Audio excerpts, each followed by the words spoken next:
became sick enough in November 2019 to require hospital care. That report reveals several researchers came down with symptoms consistent with COVID-19 illness.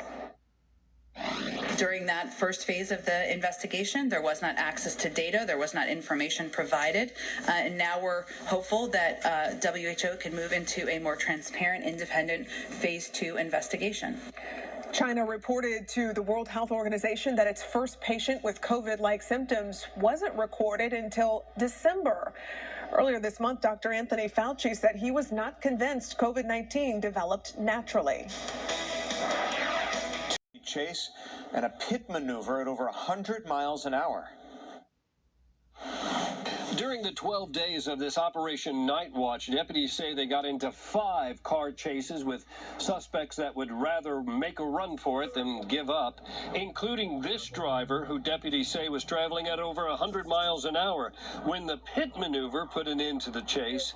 The sheriff's office says the intent of this Operation Night Watch was to crack down on illegal activity at the interstate exits off Interstate 85. So the overall goal of the operation was to make sure that the areas around the interstate exits were closely monitored, and any suspicious activity or any crime taking place, we were getting ahead of that. Here are some of the numbers from the operation. 80 arrests, 37 felony arrests, 7 DUI cases. They seized 14 firearms, 2 of them stolen, all of this coming from 371 traffic stops.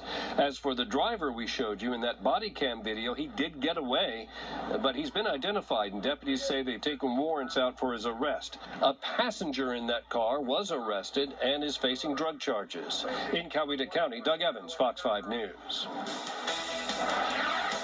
We're talking about a gunman detained and a shooting victim held before police and paramedics even arrived. I'm Portia Bruner. Coming up, I'll have more on why the police chief of Gwinnett County is calling 2 U.S. soldiers American heroes.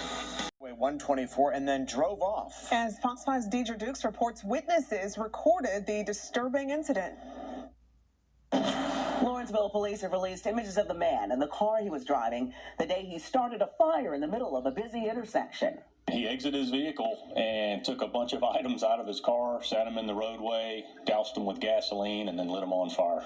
Lawrenceville police shared this disturbing video. Bystanders recorded on Highway 124 and New Hope Road at around 1:30 in the afternoon of May 4th. I have no idea what the significance of the intersection was, other than it had a pretty good uptake of audience. There was a lot of people around, and it doesn't appear that his actions were directed at law enforcement, but it does appear that he had a message of some sort.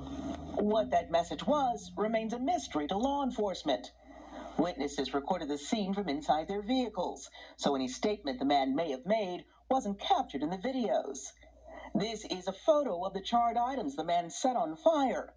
A red fabric banner marked Benjamin, a small U.S. flag, and an animal horn. Our push to get the information out there was to see if anybody could identify this person, and we could get them to tell us what their message was and figure out who the person was. Lawrenceville police believe the man was driving a Chevy Equinox or a similar type SUV. The vehicle was silver or champagne in color. Investigators have posted the man's photo on social media in hopes someone will recognize him and help investigators track him down. One of the social media messages was someone thought they recognized the man in the video or the picture, and they believed that he was someone who had mental problems. And if that's the case, we would like for somebody like that to get help versus doing something like this and endangering the public.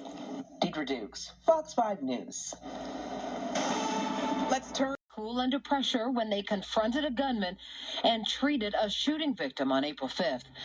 Fox 5 covered the aftermath of that crime, a shooting in broad daylight near several businesses on Buford Drive. Sergeant Austin Childers and Staff Sergeant Richard Borges work at the Army recruiting office in Buford and just happened to be walking out of a store when the shots were fired around 1:40 in the afternoon. We heard shots. We didn't know how many. There was a lot in the background behind him going on. So we were trying to figure out, while administering first aid, how many there were, who had a gun exactly. But the main focus was just pretty much, saving the gunman's life. Childers spotted the gunman trying to hide behind a car and yelled at him, ordering him to get down on the ground. When the gunman complied, Childers and Burgess turned their attention to the victim, applying tourniquets and chest shields. Staff Sergeant Borges even took off his own uniform shirt to help cover the victim with shade. Sergeant Chilvers covered in blood on his arms and hands. And when paramedics arrived on the scene, you were able to tell them exactly where the wounds were and the extent of the injuries. The chief says the gunman was arrested and the victim was rushed to the hospital with gunshot wounds to the chest, leg, and arm. He credits these two soldiers for saving the man's life.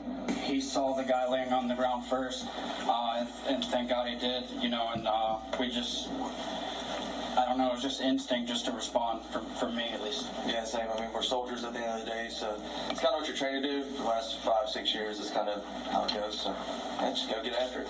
That was just last week when both soldiers had a chance to meet the shooting victim and members of his family.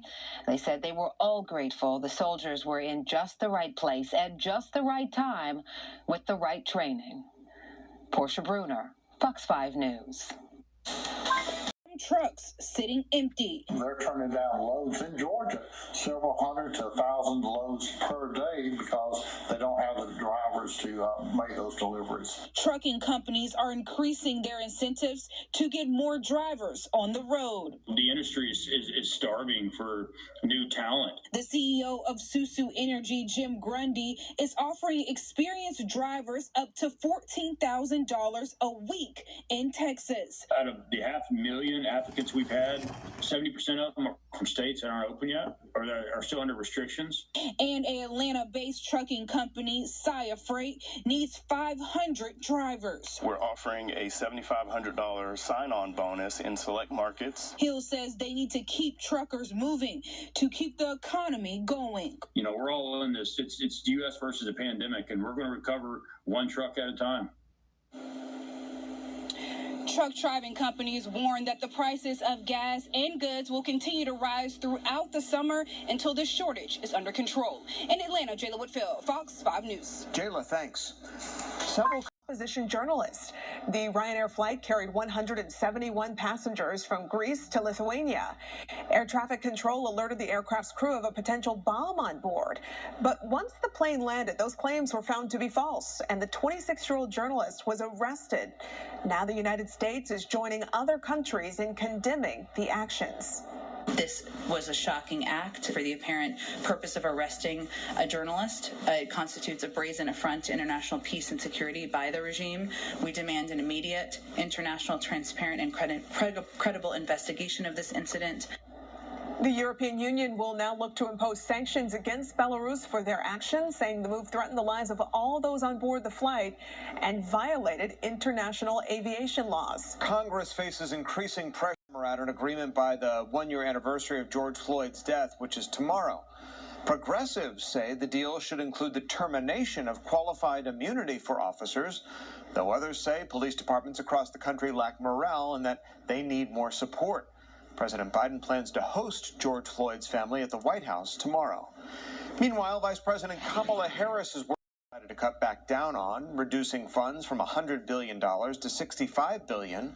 But Republicans say the overall price tag of the proposed policy is still too high.